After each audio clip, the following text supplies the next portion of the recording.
Thanks so much to everyone who's joining us today. And as I said, as folks are settling in, we'll give people a few moments, but I would like to start today formally by opening this session by acknowledging that from wherever we join today, we are all doing so on the lands of Australia's First People. I'd like to acknowledge the traditional owners of these lands and pay our respects to the Aboriginal people, their elders past and present, and to reflect that these lands have never been ceded and we must walk very gently on them. I'll move to the next slide, thank you. Well, thank you so much to everybody for joining us for the launch of our Partner Peaks and our very first webinar in what will be a series of webinars. Today we're kicking it off with a webinar titled The Surprising Truths About Psychosocial Safety. For anybody who I haven't met who's joining us today, my name is Philippa Thomas and I'm the CEO of Mental Health Victoria, and I'll be your host for today's session. Before we begin, I would also like to acknowledge, of course, the significance of today being Remembrance Day, a day when we pause and reflect on the sacrifices made by those who died or suffered while serving in wars, conflicts and peace operations on behalf of Australians. A little bit of housekeeping, just for your awareness. Due to the high number of registrations, which we're thrilled to have, we won't have video and audio enabled for attendees today, but there is a Q&A feature that's enabled if you just navigate across the options at the top of your screen there, and you will be able to participate through general comments, webinar questions, or if you are so inclined to need it, as I'm sure I will be, an option for tech support as well. So our plan for our time together today will include a brief introduction to Partner Peaks, a welcome and introduction from the Deputy Premier and Minister for WorkSafe, the Honourable Ben Carroll, before we welcome our keynote presenter, Dr. Michelle McQuaid, to discuss all things psychosocial safety as we prepare for the introduction of Victoria's new psychosocial health regulations, which will commence on December 1 this year. So in that order, and on behalf of MHV, the Victorian Alcohol and Other Drug Association and the Centre for Excellence in Child and Family Welfare, welcome to Partner Peaks. As the name suggests, very cleverly named, Partner Peaks brings together three of Victoria's leading health and community peaks in a collaborative partnership to build connections across the mental health, alcohol and other drug, and children's and families sectors and workforces. The initiative is predicated on our shared commitment as peak bodies to improving the lives of Victorians however we can. The partnership recognises that while the integrity and independence of advocacy and policy work of each of our sectors is essential, so too are mechanisms that support integrated practices and connections that help us to collectively support the health and wellbeing of Victorians. As I said, I'm Philippa Thomas, I'm the CEO at Mental Health Victoria, and Mental Health Victoria represents the breadth of Victoria's mental health and wellbeing sector and workforces, and essentially we exist to ensure that every Victorian enjoys the positive enablers to mental health and wellbeing. I'd like to take a moment to allow my colleagues from my Partner Peaks to introduce themselves, and I'm going to hand over now to Chris Christoforou, who's the CEO at VADA. Thanks, Chris. Thanks, Pip, and like you, I'm thrilled to be here on behalf of VADA and to have our sector involved in Partner Peaks. As is customary, I too would like to pay my respects to traditional owners of the land. Our office here stands on the country of the Wurundjeri people, and we pay our respects to elders past and present and acknowledge their continuing and ongoing connection to these lands, waters and sky. VADA also acknowledges and celebrates people and their families and supporters who have a lived and living experience of alcohol, medication and other drug use. We value the courage, wisdom and experience of our lived experience folk and recognise the contribution that they make to the AOD sector in Victoria. As I said, we're really delighted to be part of this rebranded initiative as Partner Peaks. It builds on our previous cross-sector collaboration with the Centre through Tri-Peaks. which was something that was very much valued by the Victorian AOD sector. We're really looking forward to providing a platform for shared learning and exchange between our distinct but closely aligned areas of health and community service practice, as Philippa rightly pointed out. And I'm sure that Partner Peaks will build on the legacy of Tri Peaks, particularly through the enhanced contributions of Mental Health Victoria and the Victorian mental health sector. I'm looking forward to working closely with Michelle and Philippa on the possibilities for further alignment between the child and family, mental health and AOD sectors, and how we can ensure that Victorians who access our services get the right help at the right time through better cross-referral pathways, integrated service offers, and specialist service partnerships. I'd also like to acknowledge and thank the former CEO of the Centre, Deb Sabaris, who always believed in the value of this collaboration and who remains a fierce champion for it. Enjoy the day. Thank you so much, Chris. And now I would like to hand over to the interim CEO at the Centre for Excellence, or I've now come to know it, the Centre, because everybody just knows it is the Centre, Dr. Michelle Lonsdale. Thanks, Michelle. Thanks very much, Pip, and thank you, Chris, as well. I also would like to acknowledge I'm on Wurundjeri land today, which was never ceded, and pay my respects to Elders past and present and Aboriginal colleagues with us today. As the name suggests, the Centre is the peak for children and families. Our members are service providers who work very closely with the most vulnerable children and families and young people in the state, and also in Tasmania. The Centre has, as Chris referred to, the Centre has had a long-standing commitment to cross-sectoral partnerships and collaboration, and Tri Peaks is one example of that.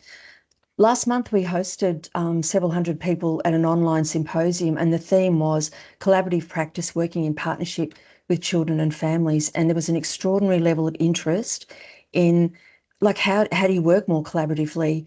What are the opportunities that come with this kind of partnering arrangement, particularly around building workforce knowledge and capability? And that's what we're here to celebrate today, that kind of opportunity. Sharing resources, information, data, providing opportunities for professional growth, making a difference in the kind of services that people ultimately receive.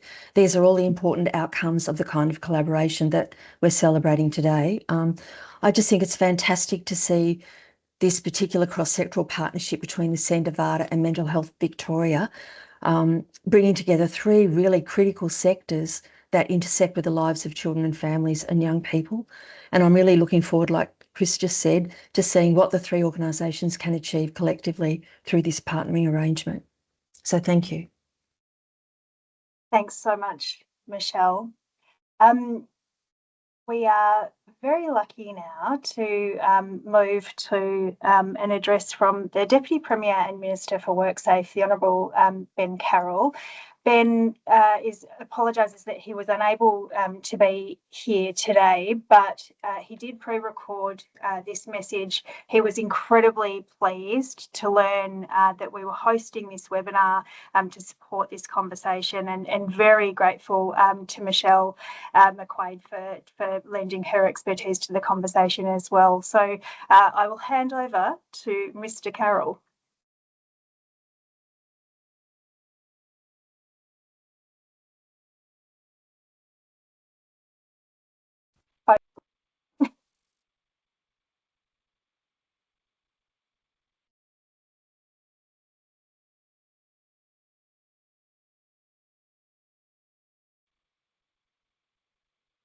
Team, I think we had him briefly, but have lost him.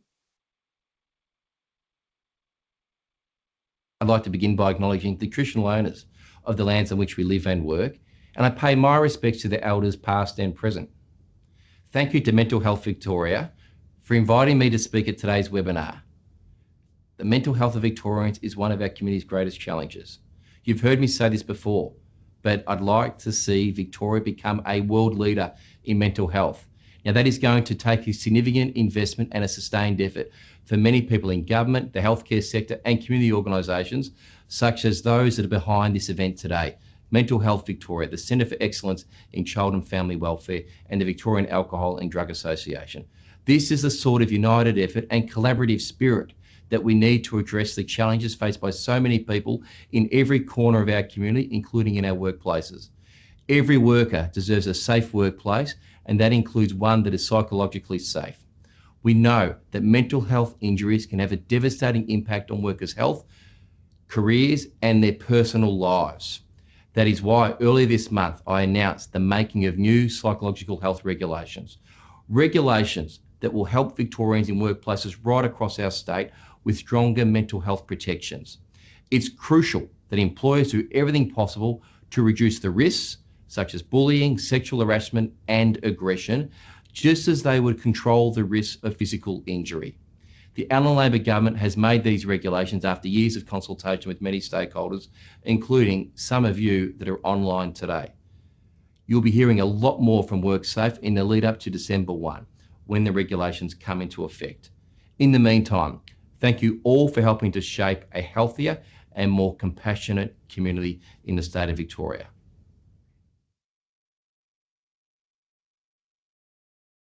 Thank you, team. Now, it's a blessing that the Deputy Premier wasn't here in person to hear me refer to him as Ben, so we'll keep that a secret.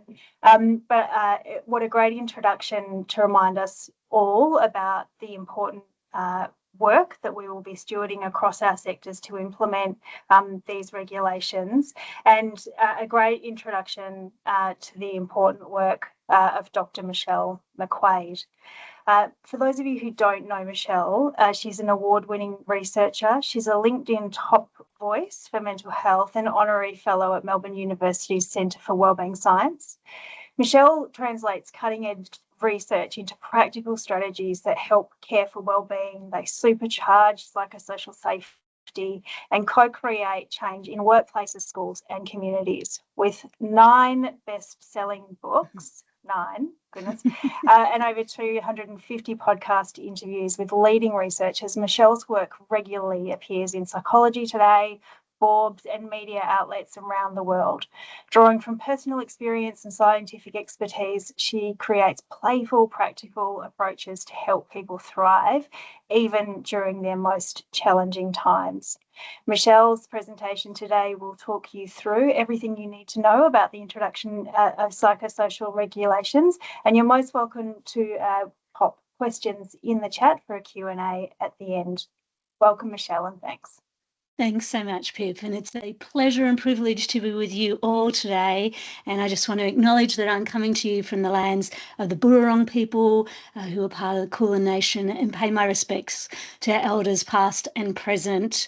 And what an important topic to actually be here to explore. How do we create psychosocial safety, emotional and social safety that sits alongside the physical safety we have so long prioritised in our workplaces? And of course, in many ways, this is not a new requirement. As workplaces, we've always had a psychosocial safety responsibility. What is shifting as of the 1st of December in Victoria, and has already been in place in many other states over the past 2 years, different states have come online at different times that we've been working with, is really a lot more clarity around what do we mean by emotional and social, psychosocial safety, and what are we meant to be doing practically as an organisation when it comes to supporting this. And so I am not a lawyer. I do work with a lot of employment lawyers around the legislation. I'm not from WorkSafe Victoria, although we have worked with both Safe Work Australia, the national body, and different WorkSafe outlets in different states. I am a business leader of a small team who is always under-resourced and overstretched in terms of demands, I'm sure like many of you are. And I am passionate about supporting the mental health and well-being of all people as we work and live together. And I know that many of you share that same passion as well. So what I'm offering for you today is to, yes, absolutely, we'll talk through what are the legal requirements. Again, I'm not providing legal counsel on that. I am looking at it just like you are as a leader in workplaces, going, what do we need to know? What do we need to do practically to make sure, yes, we have complied to these requirements, but also most importantly, given the fact that we have more demands than resources to meet the needs in our workplaces already, before we add this to our plates, how do we use this as an opportunity, not just for compliance, but to support our ongoing commitment for the mental health and wellbeing of the people that we work with every day and the people that they support and serve in our communities. So with that as a little health warning and context up the front, why don't we dive on in? And everything that I'm going to share with you, if we go to the next slide, Emma, is available for you today. I call this a little playbook, but it's a way that all the science is summarised, the requirements, the slides you're going to see. If you want these things to take away later, there is a QR code on your screen where you can download those straight away. I will show it again at the end of the session as well. But if you're like, okay, I want more, I need things I can share with other people who aren't here today, this is an easy option that is available for you. And again, I will pop it up at the end of the session. I will say today, helpful to have your phone, if you do have it close by, available so that we can use these QR codes. I'm going to get you to provide some very confidential polls just to get a bit of a snapshot about how you're feeling about things and what's happening in your workplace. If you want to partake in that, I think it's an amazing opportunity having so many of you across these sectors together to get a bit of a feel for, well, what else is going on in other workplaces as well. So if you do have your phone nearby, I'm going to ask that you kind of get it ready. We will do one or two other QR codes, more so you can provide information to help each other as we go. All right, why don't we go to the next slide, Em? Thank you so much.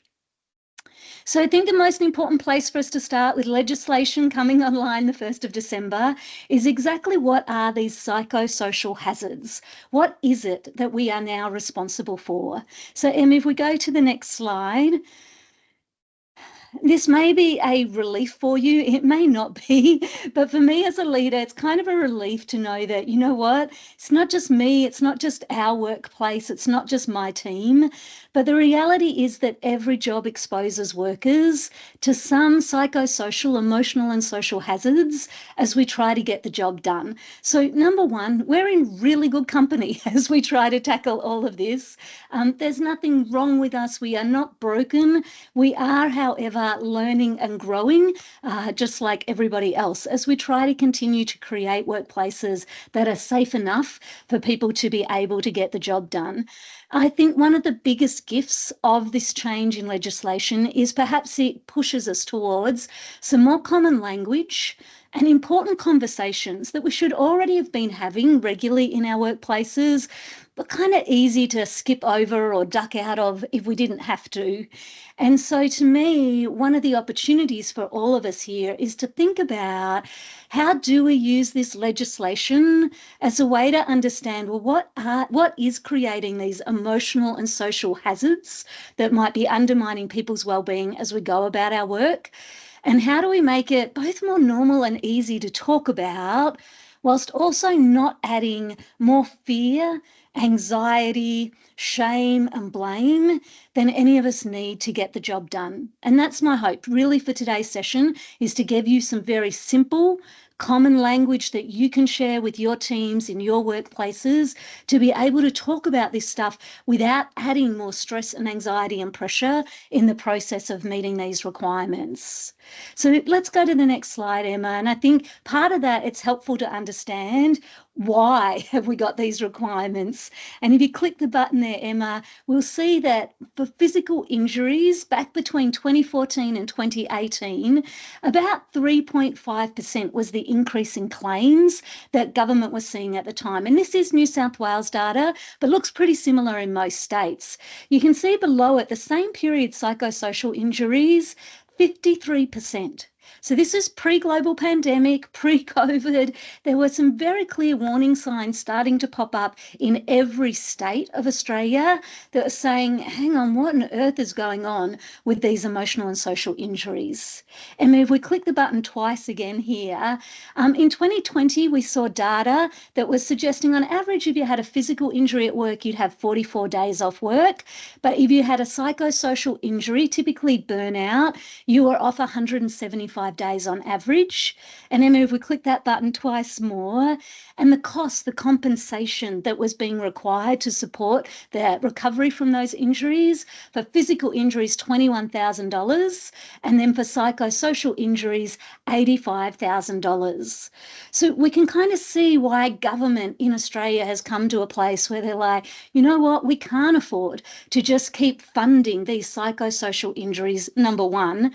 And number two, there's something not quite right in our workplaces if we're experiencing this level of injury, and it's having this level of impact on our workers, not just from a work perspective, but as you all know, from a life perspective as well. It's not like these things just switch off at the end of the workday.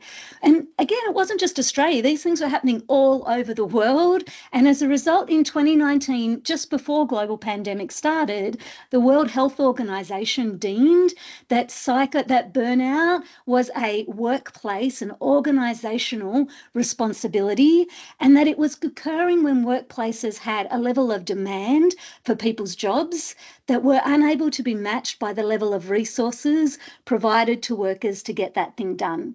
So 2019, before global pandemic, we've got all this data, we've got the World Health Organization saying burnout is an organizational phenomenon and responsibility to try to match demands and resources to mitigate it.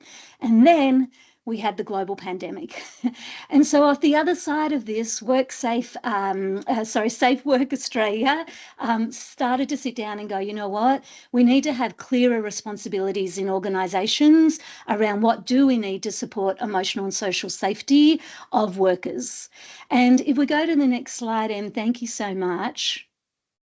WorkSafe Australia and now, WorkSafe Australia and now WorkSafe Victoria have agreed on very similar approaches to this. So what the legislation is requiring is, number one, the responsibility does sit at a workplace level for psychosocial safety. And there are a number of responsibilities that workplaces have, and in Victoria, this will be true from the 1st of December. If we click that button maybe 3 times, Em, some things will come up there on the top of the chart. Beautiful. So some of those responsibilities are, we need to be assessing these hazards. Now, how that assessment is done, whether that's quantitative surveys or it's qualitative data gathering or it's through your claims process, is up to each workplace to decide. But you do need to be clear from the 1st of December, what have you got in place to help assess the hazards? We'll go a bit more into what's required for assessment in a moment. You also are responsible that you need to be implementing controls, is the language. If we break what is a control down, a control could be a policy, it could be a process, it could be a piece of training, it could be ways of working together, it could be an intervention or a tool of some kind, but we need to be taking some action to try to minimise the risk of the hazards as far as is reasonably practical. And I'm going to keep coming back to that language, as far as is reasonably practical, because as a leader, it's what helps me sleep at night. There is absolutely acknowledgement in the legislation that it may not be reasonably practical to entirely remove some of these psychosocial risks from the way we're working together. And certainly in some of your organisations, I know we do a lot in the family health sector, family safety sector, some of those roles do come with some inherent exposure to emotional and social risks that are part of the nature of the job. So it is not the expectation of the legislation that organisations will remove all of this. The requirement is that we are doing everything reasonably practical to implement controls. And then the final part is that we are monitoring and reviewing these controls, that this is not a tick and flick or set and forget exercise, but we have a process in place that allows us to keep checking in and going, what impact did those controls have? Are they still having the desired effect? What do we need to learn and grow here and adjust as we go? Because unlike a physical hazard, which is very objective and sometimes reasonably straightforward to control, if we had a sound hazard in our workplace, we would come in, we might use a decibel meter to measure how loud that sound was. We could see objectively, oh yes, that's not acceptable. We might be able to put in controls like limits on the volume of the sound that was being created, or issuing PPE for headphones or things like that in that environment. Emotional and psychosocial hazards are different. There's definitely a subjective element to it, as we're going to see. There is a dynamic element. You know, we might not have had any real hazards in our team this morning, and suddenly things happen during the day, and by this afternoon we feel like we're in a completely different situation. And they're complex. They're often hard to isolate individually. As we'll see, there's often a bit of interplay as to how these hazards show up. So this is part of our responsibility. We need to be assessing against that list of the hazards that we deem are high risks. We need to be implementing controls, and we need a process to review and monitor. And if we click that button again, the second requirement we have is to be educating our people and consulting our people. So the good news here is we are not expected to have all of the answers. Again, think about that subjective, dynamic, complex nature of these emotional and social risks. Instead, the legislation encourages us to be educating our people, to be talking to them about what are these hazards, what are the controls that we can consult on that we feel might help minimise those risks, how are those things going. One of the things I find for leaders, though, is as reassuring as this can be, we don't have to have all the answers to this. We're meant to be figuring it out together.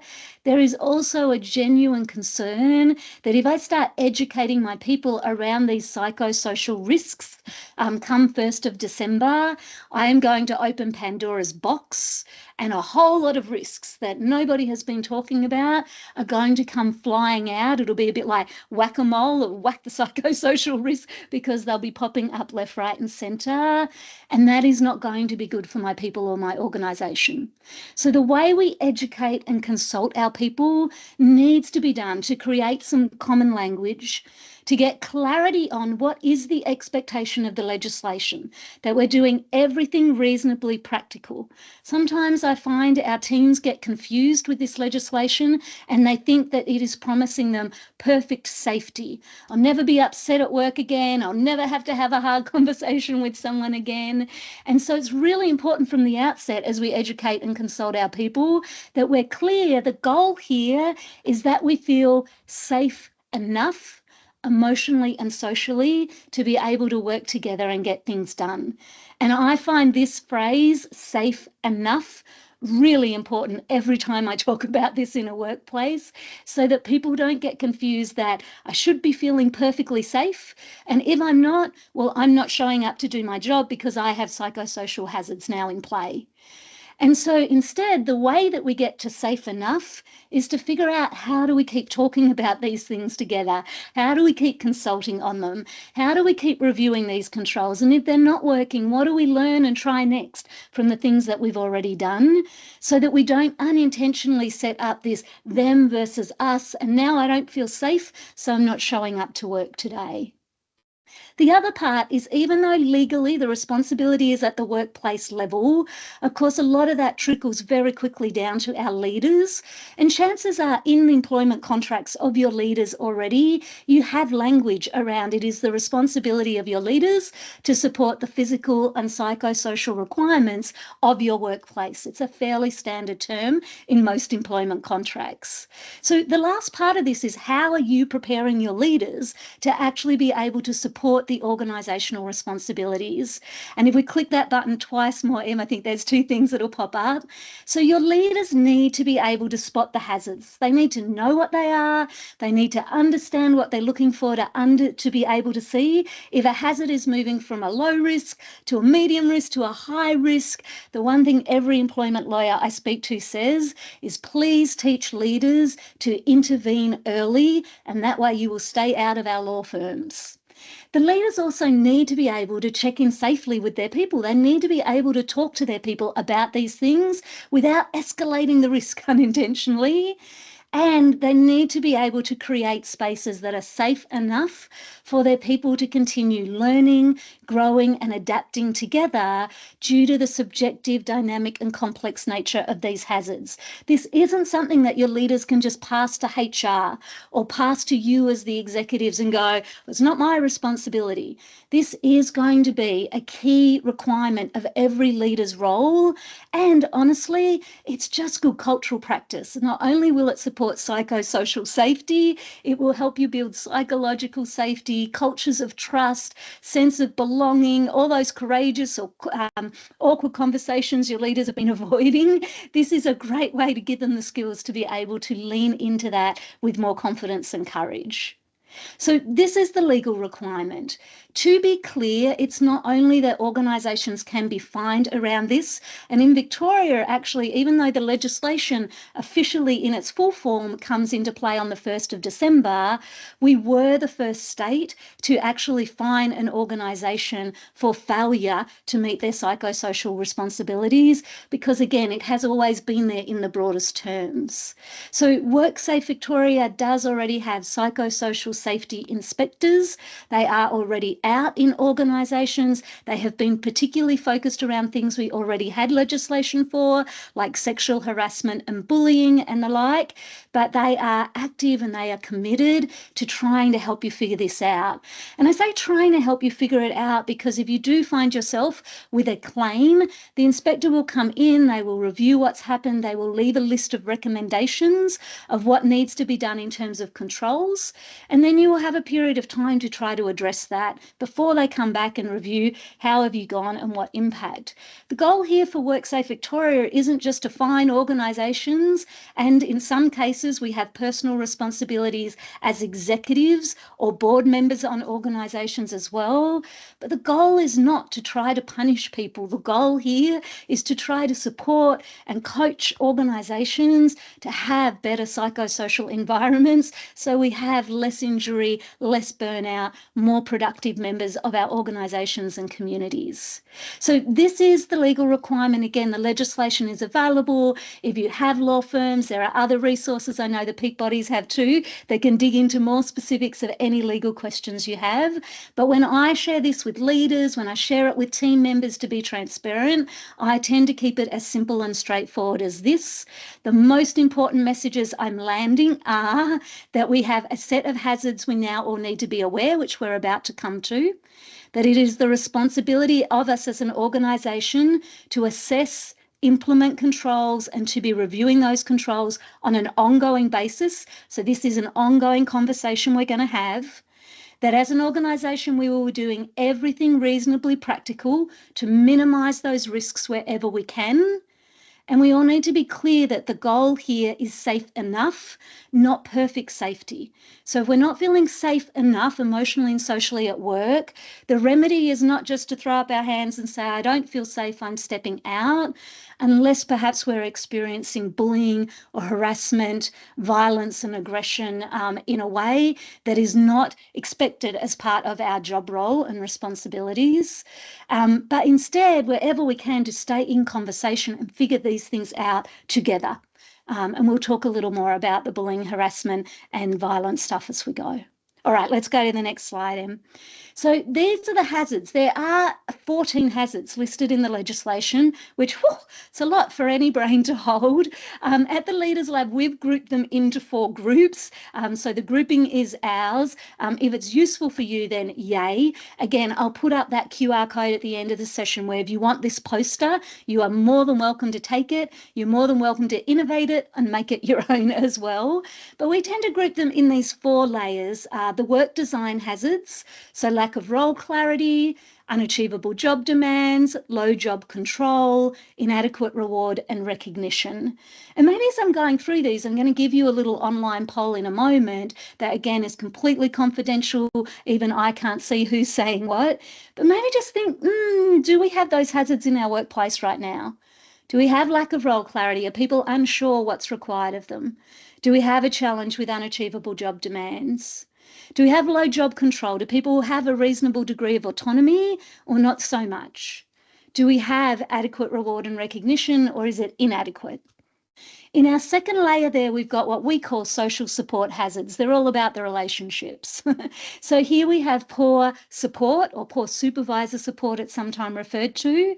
This isn't that I've got a bad boss necessarily. In most cases, we find that's not the truth. It's more likely that I have a very busy boss, and getting the support I need regularly can feel challenging just because they're pulled in so many different directions. Poor workplace relationships. So this could be with my peers, it could be with other colleagues, it could be with clients or people that I'm supporting through the service, it could be with suppliers. So any relationship in my workplace. And bullying and harassment, which of course have been pre-existing requirements. The next level down we think about as work condition hazards, sort of the conditions of my workplace. So here we have poor change management, poor physical environment. I was recently last week, I think, at one of the schools, and so poor physical environment was coming up as a frequent hazard for the PE team, because they were like, often we're out on the oval and there's not enough coverage from the sun or the rain, as the case may be. So poor physical environment is the impact my physical space is having on my emotional and social well-being. And then remote or isolated work, similar but different. Remote work is I'm away from home for work a lot, so I might be traveling a lot for work. We could imagine, perhaps not so much in our sector, but we could be in fly in, fly out situations. Isolated work is I'm often in my workplace and I'm the only person there. So we do a lot of this work with city councils, and the local librarian, especially in small regional areas, might be the only person in their workplace. That would be isolated work. And of course, working from home would be a sense of isolated work as well. And then down the very bottom, we've got these work experience hazards. So poor organisational justice. Do I feel like there's a sense of fairness in my workplace? Or is there favouritism? Is there a lack of transparency? Do I feel like people are held to accountability? Violent and aggressive behaviours, unfortunately, we're all too familiar with. And then exposure to traumatic events and materials is the last. So I appreciate, bit to take in. Imagine for your people as well, when they first see this, whether you show them in this way or it's a bulleted list, it's a lot to take in. We're not all going to remember all of these things. You do, though, have a responsibility to start educating your people from the 1st of December that this is what we mean when we talk about psychosocial hazards. And having some of that common language, as much as it can feel like opening Pandora's box and suddenly people going, I've got that, and that going on, is actually the opportunity, I think, here for all of us as leaders. And what the employment lawyers have reinforced for me over and over again is to say, whether we're talking about these hazards or not, these are people's lived experiences at work. And it would be much better to have those things out in the open and being discussed quickly than having them festering under the surface when nobody's discussing them. Because that is the way that little problems grow into very big issues, and where we then put people at risk of burnout and put our organisations at risk of legal consequences as well. So as much as this can look like a lot, it can look like, geez, do I really want my people having that language and talking about it? We need to be mindful from 1st of December, we do have a legal responsibility. And then we need to think about, as leaders and workplaces, how could we use this conversation for cultural benefit rather than fearing that we're going to open this Pandora's box and not be able to cope with what flies out of it? And before we finish, I'm going to give you 4 really easy questions to help you navigate those conversations. Before we get there, though, I'm curious, if we go to the next slide, Em, what of those hazards might you already see in your workplace? So if you click the button again, Em, this is a Mentimeter little survey. Again, it's completely confidential. It is on my account. It's not on any of the peak bodies or government's account. But even there, I can't see who is answering what. The reason that I'm offering you this opportunity today is to go and share, which are the hazards? And you may go, look, it's all 14, Michelle, tick, tick, tick. You can tick as many of them as you need, but it's more to give you a little snapshot as a sector. Perhaps what are the hazards that you are experiencing in workplaces right now? And I will after this differentiate between a hazard and a risk so that we can understand and then measure that as well. But right now, I just want to give you a chance and to see for each other, what are these psychosocial hazards that when you think about, I've got to educate my people on this, we're going to sit down at a conversation, what might they start to pick off that list as things that are part of their lived experience at work right now? So let me just give you a moment. Again, if you've got your phone, the easiest thing's the QR code. But if not, then menti.com and it'll ask you for a code. You'll just type in 2937 7213. And it's going to give you a list of all of the hazards as multiple choice, and you can tick as many of those hazards as you want. And I'll give you a moment to do that while I have a sip of water, and then I'll give you a sense about what is coming up there for you as a sector today with our little sort of snapshot poll for all of you. I can see those results are already flying in. Thank you so much. I'll give you another minute there just in case people are getting through that list. We measure large population studies of workers in Australia mostly every year, and in July we measured 1,000 workers. We asked them some of these same questions, and I'll share what we found there. It's more cross-industry but very representative of the working population, and I think it's helpful to kind of see, well, what's going on for workers as a whole in our country, what's going on in our sector, and what's going on in our workplace. I think, again, it helps us feel like, I don't need to be shamed about this. I don't need to blame myself for this, but every job involves some hazards. And what's important is that we can talk honestly and openly about the hazards that we're experiencing in our workplace. So you can see we've got almost 100 of you that have filled in that survey. It's amazing. We're literally just hitting 100 right now. So let me tell you, 58% of you are saying unachievable job demands, 56% of you exposure to traumatic events and materials, 45% of you are saying poor change management, and 42% of you, just jumped in front of me, are saying inadequate reward and recognition and lack of role clarity. And so I'm just noting those down for myself as well, so I can come back to it and share how do you compare to the population. The interesting thing, and I'm sorry I can't share my screen right now or I'd put it up for you. I'm super happy to make this available after the session if anybody wants it. But the interesting thing is there's no hazard that nobody ticked. Every one of those 14 hazards, of 101 of you now, you are saying we have a presence of this in our workplace. And that's often my experience, that most of this exists in our workplaces. And so again, I think it normalizes, maybe minimizes the shame and blame, and instead opens up our curiosity to start going, okay, well then which of those hazards pose the biggest risk? And also, sorry, there's a plane flying overhead near me, if you can hear it in the background. Which of those hazards pose the biggest risk, and what do we want to do practically? Oliver, I can see you're saying I might be able to share, so let me see. We'll give it a quick shot and see. The technology wasn't playing happily before, but maybe. No, I don't think it will, Oliver. It's not showing again. Okay, so let's go to our next slide. And just again, I want this message. I think it's hard enough to lead an organisation as it is already, particularly at this moment in history. You've got lots of very dedicated leaders doing the best they can every day already, many of whom may feel already like they are quietly cracking or on the verge of burnout. And what we don't want to do unintentionally as we introduce this new requirement is add more load to anybody. And so the key to that is not adding more shame and blame or pressure, but to see the shift in legislation as an opportunity to just have more clarity around what we already had responsibility for, number one. And then number two, to have some common language that makes it easier for us to all talk about these things with each other. And then number three, as we think about controls and monitor them, how do we see what's not working well yet as not a sign that we're broken, but as an invitation to learning and growth? Again, remember, every employment lawyer I've spoken to has said the way we stay out of their offices is to be able to talk about these things quickly and honestly with each other so little things don't grow into big problems. We can't do that if it's mired in shame and blame, because we're not going to share with each other.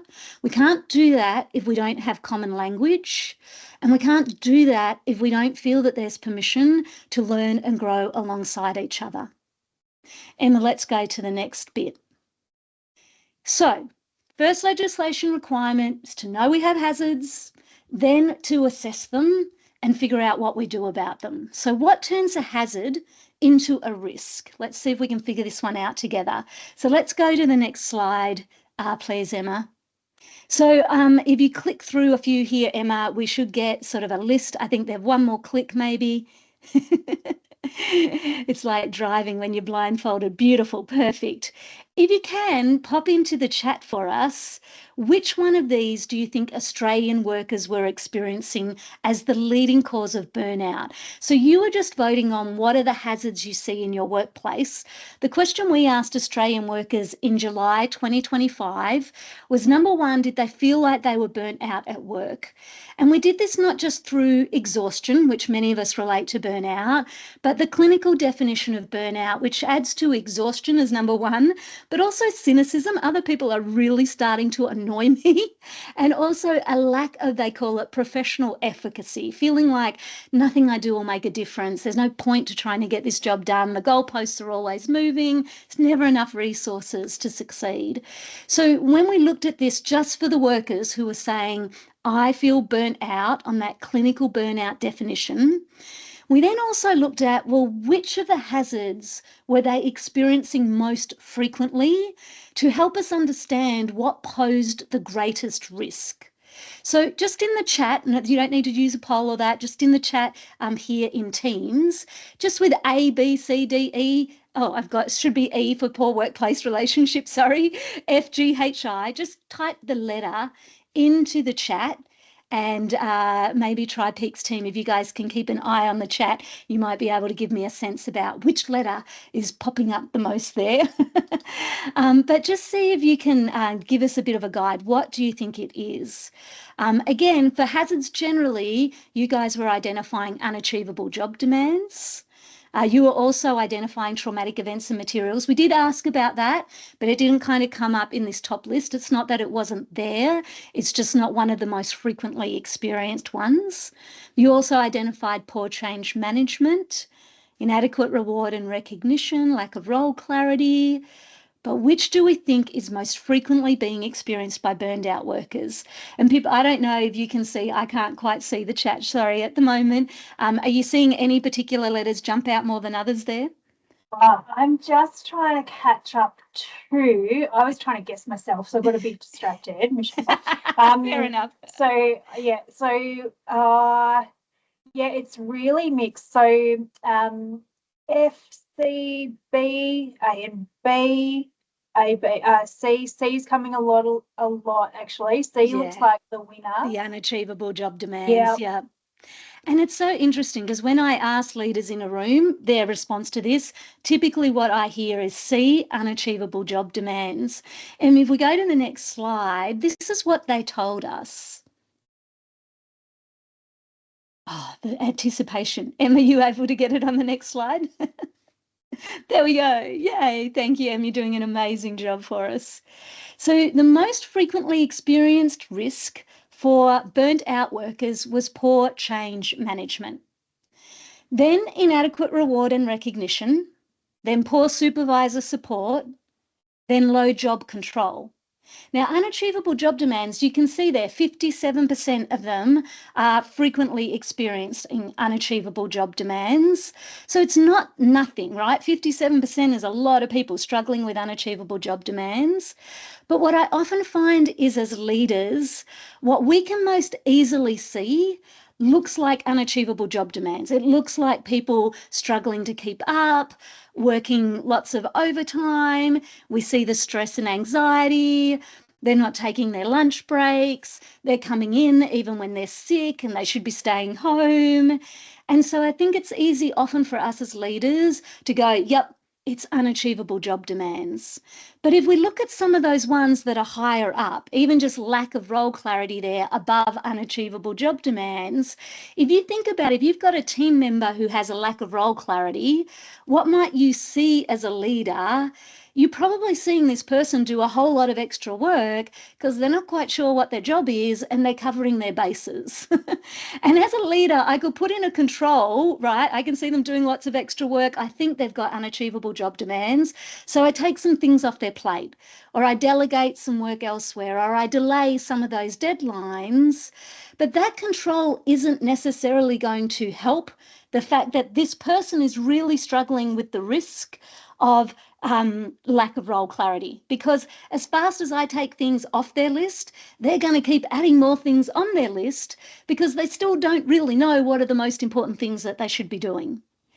And so we can see this we could work our way through all those ones above unachievable job demands and see how our control of taking work off people or delaying work doesn't necessarily address the cause of the hazard that is in place. It's the wrong control because we've assessed the wrong risk.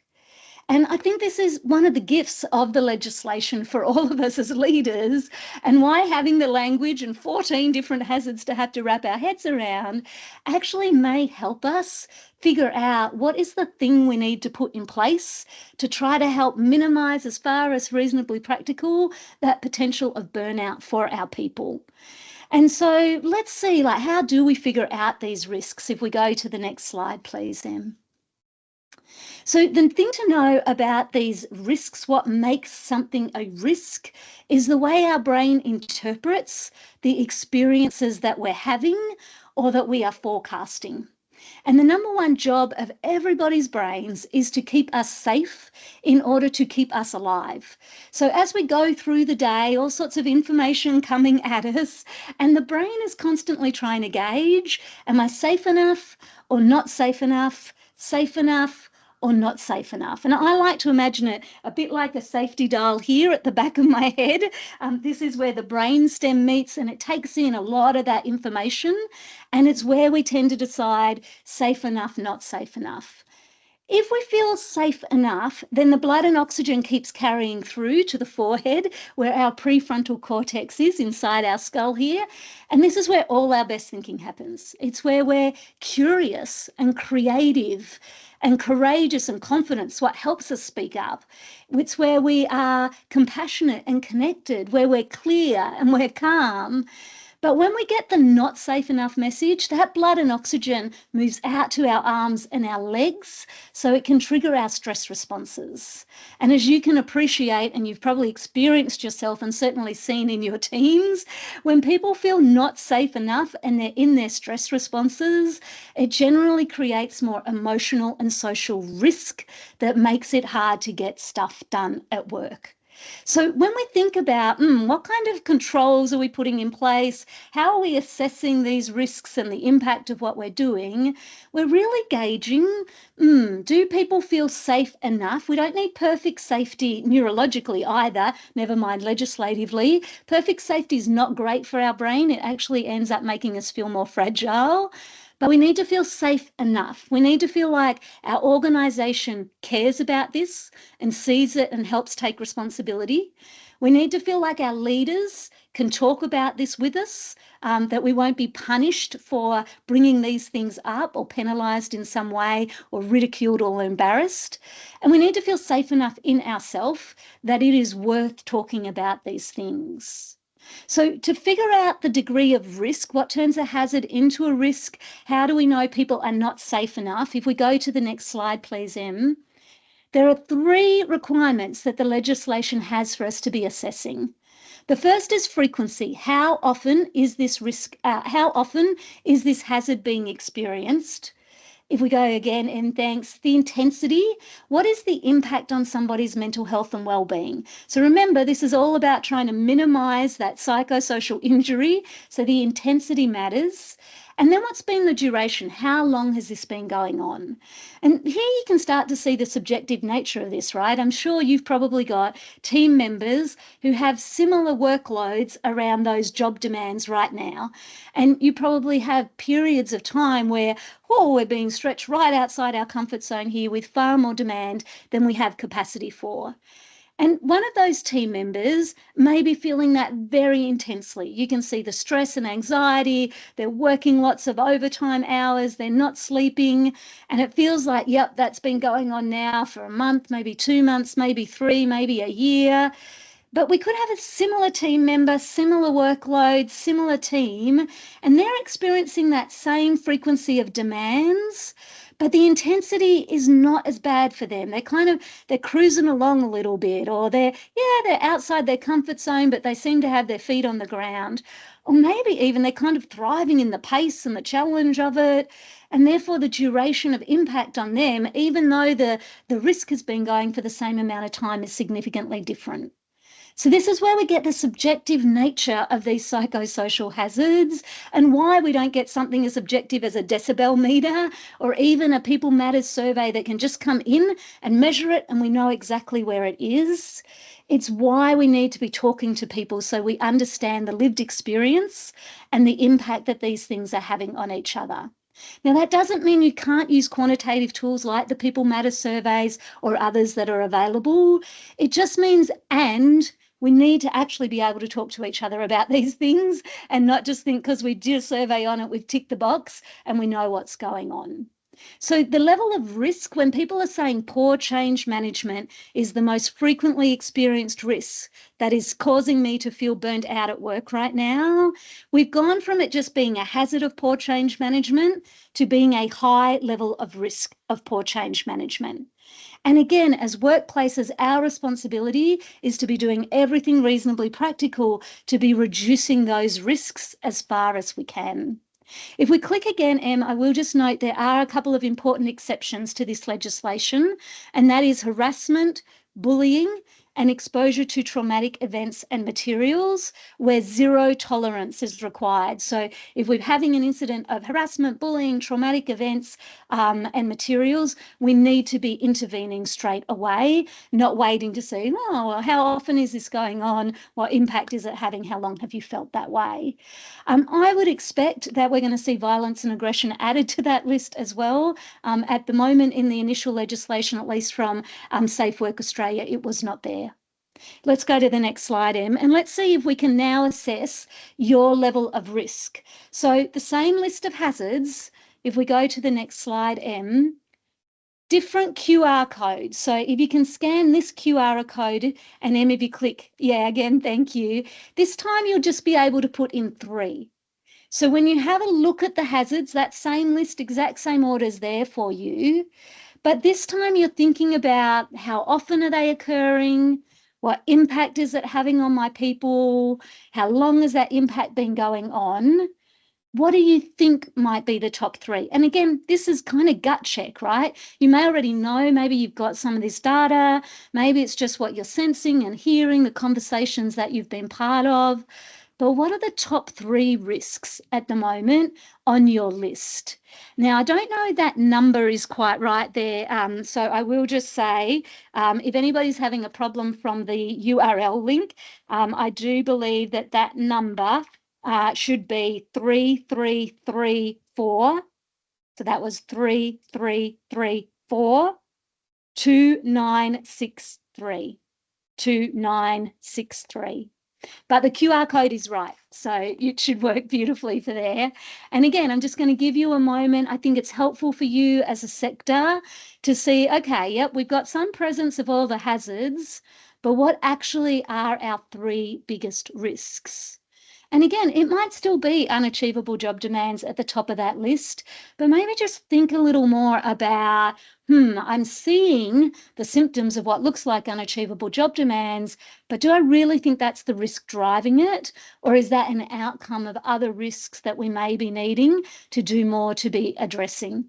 And I can see about 50 of you are in there already popping those in. Let me give you another moment, and I'm just going to shut my balcony door because it's Melbourne and it started raining. So what are those three biggest risks? Let me give you another moment as we keep coming in there. And perhaps while we're doing that, I will see whether I can share that or not, Oliver. Let's see what's going on my screen now. The joys of technology keeping us on our toes today. Let's see. I don't know, Oliver, if you can see that on your screen or not. I'm still getting a black screen at my end.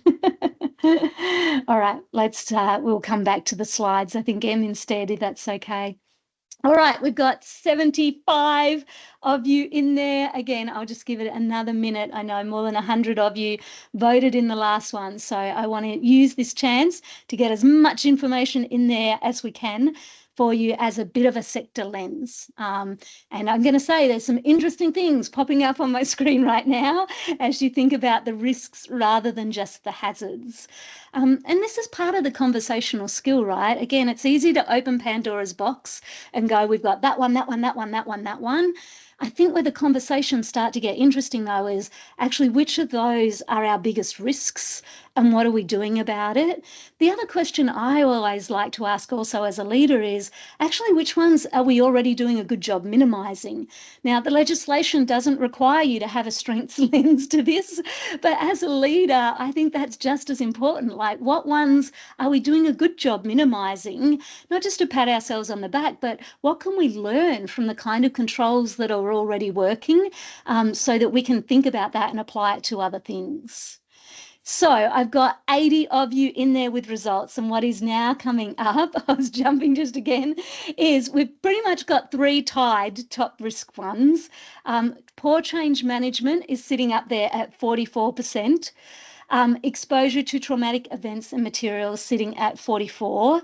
And unachievable job demands sitting at 41. So same sort of three as you had in the hazards, but the order has slightly swapped around.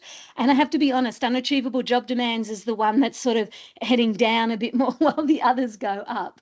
But I think this is interesting. Again, poor change management is definitely one we've seen in the top three for workplaces over the last couple of years. I think a couple of things for this. One, we are in the midst of a super cycle of change. So change feels more complex and the pace of change more challenging than probably anything any of us have lived through before. The second one that I always think is interesting with these risks, that some of them feel less safe for our brains than others. So our brains crave certainty, and of course change does not feed that well. And so some of these I find may be more emotionally and socially intense, and that heightens the risk for our lived experience of them. But I do also think generally, although often we've got good change management processes in place around the task of change, a lot of change management doesn't look closely enough at the emotional and social impact of what is going on for our people.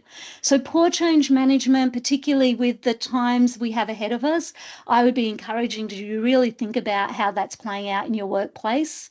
The exposure to traumatic events and materials, again, makes sense as the sector. I know vicarious trauma, many of you already have good controls in place. The question is, how effective are they? In that population study we did in July, we found 1 in every 2 workers in Australia said, I feel like I'm quietly cracking right now. And when we asked them, what do you mean by quiet cracking? They said, look, on the outside, I'm trying so hard to hold it all together while I'm hiding that inside I feel like I'm falling apart. And this is, we found a precursor to burnout. If I was quietly cracking, I was 6 times more likely to wind up in that state of clinical burnout. And so again, exposure to traumatic events and materials is absolutely one of those things where we can be trying so hard at work to hold it all together on the outside while hiding the fact that inside that toll is just starting to climb on us. And so having ways that we can keep talking about this rather than just, it's part of the job, it's part of the sector, it is what it is. And then, yes, unachievable job demands. I am so mindful of the challenges in the sector for both demands and resources, and often the confidence of where funding is coming on an ongoing basis that you have to navigate every day. And so I don't want to for a second minimise that unachievable job demands for you is a real risk. So thank you so much for sharing again. If anybody wants this data after the session, please reach out and let us know. Let's go to the next slide. And I think for you, and when you share this with your people, it's really just reinforcing, as we've been talking about, these emotional and social risks are emotional and social, and that means they're subjective, they're complex, they're dynamic in nature, and it's why really the most important control that we're going to come to now for us all as leaders is how do we make it safe enough for people to talk about what is happening, for them to be able to help guide their own change and our collective change in the kind of controls that we put in place, and to recognise it won't be set and forget, but we need this ongoing skill set and capability to keep talking about these things with each other and learning from it as we go. Let's go to the next slide, Em, and get into those questions. So I, as a leader, busy, not enough time, when I saw all of this legislation went, as I'm sure you did, how on earth are we going to fit that in on top of everything else? And then the researcher in me kicked in with these population studies, and I started going, what is the smallest thing that I could do that would have the biggest impact across as many of those hazards as possible, so that I didn't have to start inventing 101 controls that I was then trying to manage. And we did amazingly find in the research, I didn't expect something so obvious to be there, but the good news is that there is, and that's what I want to teach you as a last step and give you some really simple questions to implement with it. Let's go to the next slide, Em. So when we looked at all of that data, we've run this study now over 3 years, measuring the hazards and then looking at what impacts for controls that will have the biggest help reduce that risk as far as reasonably possible for more controls than not. There is one factor that consistently keeps coming up, and that's psychological safety. And I'll apologise here for the confusing language. It's not my language, unfortunately, or I'd do it differently. But we've been talking about psychosocial safety, that emotional and social safety in the legislation requirements. Now I am introducing this next term of psychological safety. This comes from the research of Dr. Amy Edmondson at Harvard and others. And psychological safety they define as this ability to be open and honest, to talk about hard things, to take smart risks, to learn and grow alongside each other, basically. And I was fortunate enough, the first year we got this data in, and it looked like what we can see on this chart is the 2025 data, but the format was the same. What we can see in the colour bars are people telling us what their level of psychological safety is. Do I feel I can be open and honest in my team? So those in the navy bars have higher levels of psychological safety. The reason, though, those bars are looking shorter than the teal bars, the green bars where there's medium, and the red bars where there's low psychological safety, is because on the vertical axis, we've measured how frequently are these people reporting their experience of lack of role clarity, of unachievable job demands, of low job control, of inadequate reward and recognition. And what this picture tells us with those navy bars that have the lower numbers for each of those hazards is that if I have high levels of psychological safety, remember I'm in the navy bar, then I have far less frequent experiences of the hazards. And remember, frequency is one of those elements that is helping tell us, oh, yep, okay, that's the direction. We want low frequency. We also here have isolated it just for the workers that told us they were already showing symptoms of burnout. So they're already telling us there's intensity here. And so this way we kind of go, is this actually having the desired impact for workers who are struggling?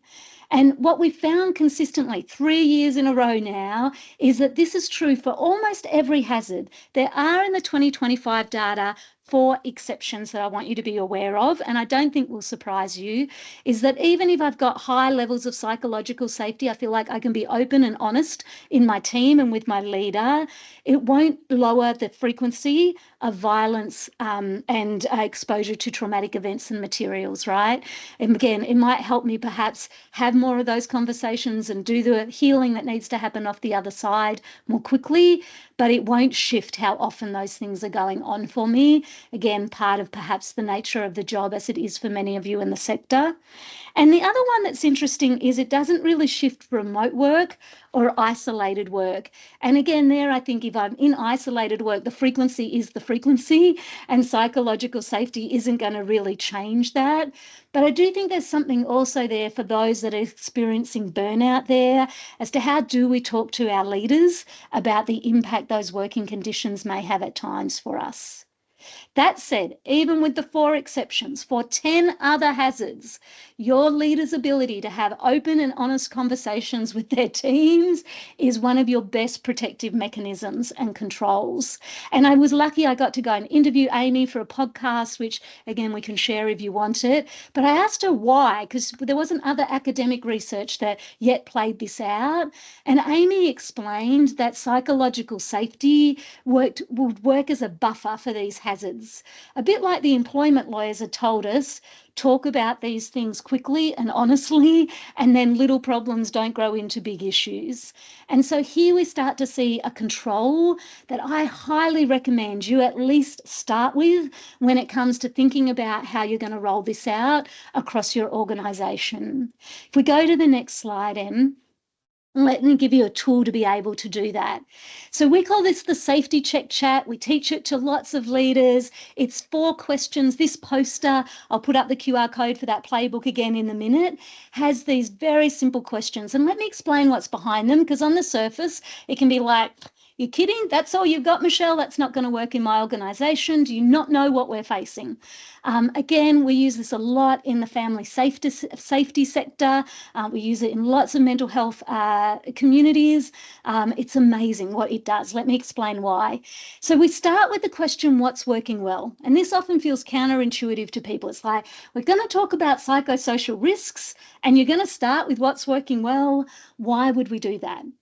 Remember that unless the brain feels safe enough, that blood and oxygen is heading out to the arms and the legs.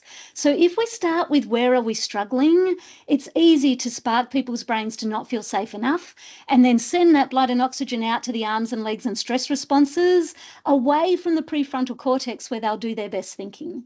So the reason that we start with what's working well is that we want the blood and oxygen up there in the prefrontal cortex where we have the best chance of figuring this stuff out together. I do understand, though, that if we're talking about psychosocial risk, it can kind of feel, again, a bit weird of we're here to talk about things that are going wrong and you want to start with what's working well. And the way I encourage leaders to explain this is to say, look, I understand we're having some challenges. Before we dive into the details, can I just ask, so we don't miss anything, what's working well already around how we've been minimising this risk? And it may be nothing other than the fact that we're here and we're going to have a conversation about it together today. But in my experience, unless that risk is at 100, there are some controls you already have in place, intentional or not, that are working, and you don't want to throw those things out or lose sight of them. In fact, they're your best clues as to what future controls to put in place because they're working in your culture, in your systems, with your people for a reason. So don't miss that step just because we're going into a risk area. The second question then is, and where are we struggling? I find this question so interesting. Some organisations we're in and some leaders, even the idea of talking about struggling feels confronting. And so struggling's not the right word at the moment in your workplace. By all means, swap it out. Where are we challenged? What is causing this risk? Whatever's going to feel right for you and your people. But I do long-term advocate that part of psychosocial safety is normalising the fact that we all struggle at times, that there is no shame in that it is part of how we learn and grow. And Dr. Carol Dweck at Stanford, whose research on growth mindsets you may have come across, really advocates that the more as leaders we can normalise talking about struggle, the more we create these learning cultures. And then Carol would say, actually, the most important question is the next one, which is, what are we learning? And so what did we learn from the strength and the struggle? Because it's what we learn that we get to take forward to the final question about what will we try next. So sitting underneath these very 4 simple questions is the research of psychological safety, of growth mindsets, of self-compassion, Dr. Kristen Neff's work, and a whole lot of how our brain feels safe enough and our nervous system to be able to engage in what are often not easy conversations for us to be having. And so if you're wondering as you come to 1st of December, how do I even start? You could take from today these 4 questions. So I attended this weird webinar, but we have this new responsibility and I wanted to help us talk together. Let's have a look at that poster of the hazards. What's working well? Which ones have we minimised or done a good job on? Which of these hazards are we struggling with? What are we learning about how we assess and monitor and review hazards? How do we want to do that as a team moving forward? And then how do we keep on track with this? Is there a particular one that we want to start with and see what we can do together around it? That alone would help you meet your first responsibility of educating your people, but also maybe help you get underway that assessing, controlling, and getting you ready for monitor as well. These questions can also be great for the monitoring. Let's come back. Okay, what worked well about what we tried with that control? Where did we struggle with it? What did we learn from it? What will we do next?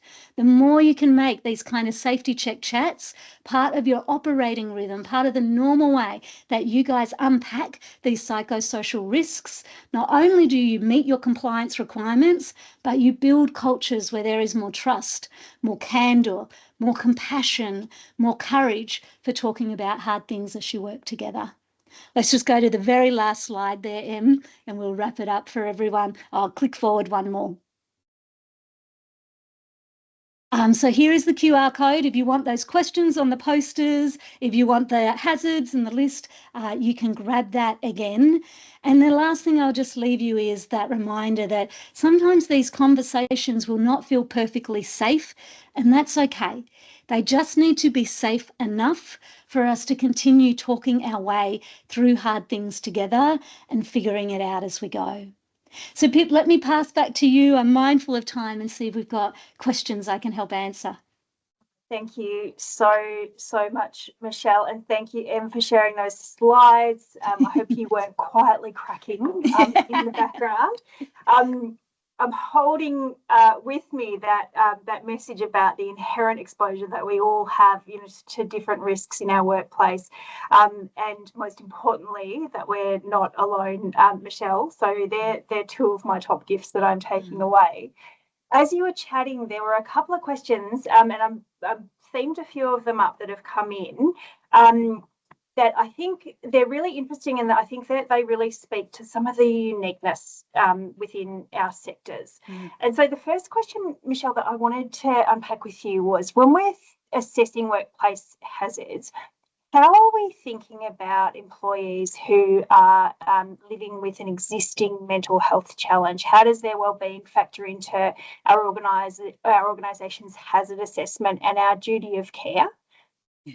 I think this is such an important question, and it plays into that intensity component of what makes a hazard a high or low or in between level of risk, because that intensity impact is going to be determined partly by what is happening, but also on lived experiences and skills and resources that I have to bring to be able to navigate that workplace experience.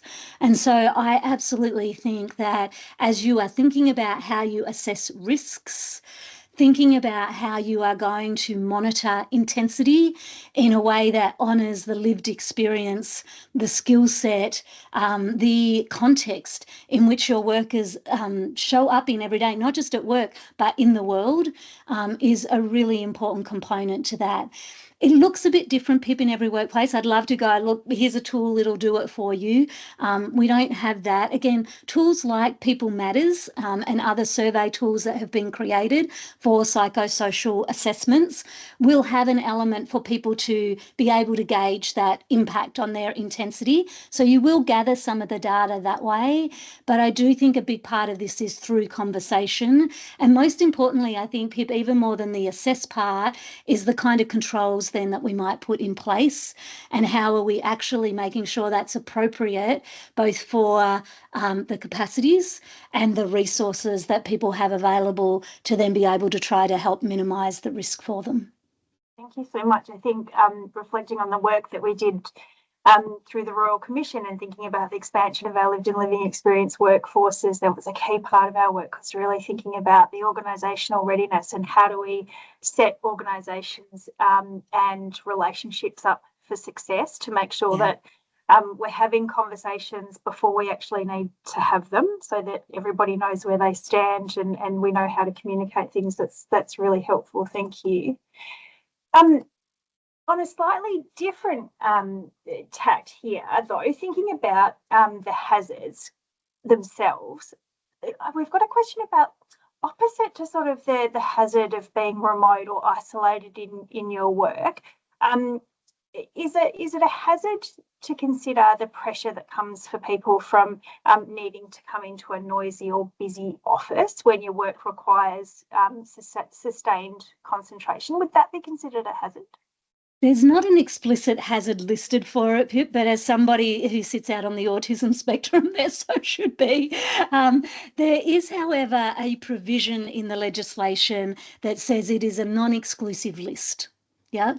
And so, again, if we think about the goal here is to try to minimise, as far as reasonably practical, the things that are creating emotional and social risk to people's wellbeing in our workplace.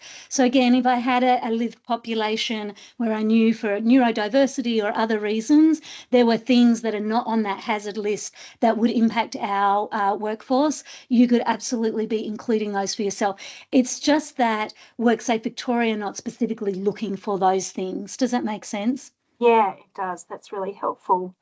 There's two questions that I'm gonna put them together because they're themed. They're the same theme, and I think again this is really part of what reflects the unique nature of a lot of the work that our collective sectors do.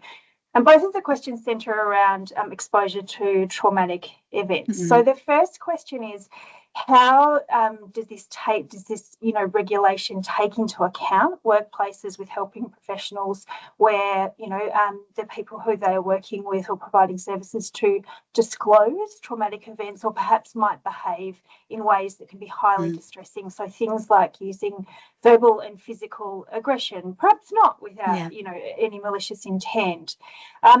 And then the other framing of that question, just to sort of round it out, is that in our cohort, the people that we work with in the community, there are those high levels of trauma. And so this question asks about if it's a zero tolerance for psychosocial risk, how is this something that can be followed up effectively, knowing that it's likely to occur daily in the process of the job? So thinking about that, inherent, recurrent, high traumatic risk and your perspective on zero tolerance, Michelle. Yeah, so again, I come back to the part of the legislation that says our responsibility as workplaces and leaders is to do everything reasonably practical to minimise the risk. So even though there's zero tolerance in terms of if this is occurring, it is a high risk, there is still then this balancing of, and if you've done everything reasonably practical to minimise that risk, but it is an inherent nature of the work that is going on, then you're kind of where you need to be. You have met the responsibility. So it's a bit weird, but the two kind of sit side by side as different requirements. I do think, though, that we will increasingly see sectors like yours starting to go, well, we kind of need our own addendum here of an industry part to this code that says we are experiencing some of these in unique ways, or we have a particular population of workers that are often in our workplaces. What are our nuances to it? So it won't change the legislation requirement, but I think collectively it's a beautiful piece of work for you to do as peak bodies and as a sector together, to be pooling collective knowledge, just like you're starting today, to be going, okay, this is how we interpret it, this is how we support each other with it, because this is all very new land for us to be playing in, and the nuance is not there in the ways that it needs to be for sectors like yours.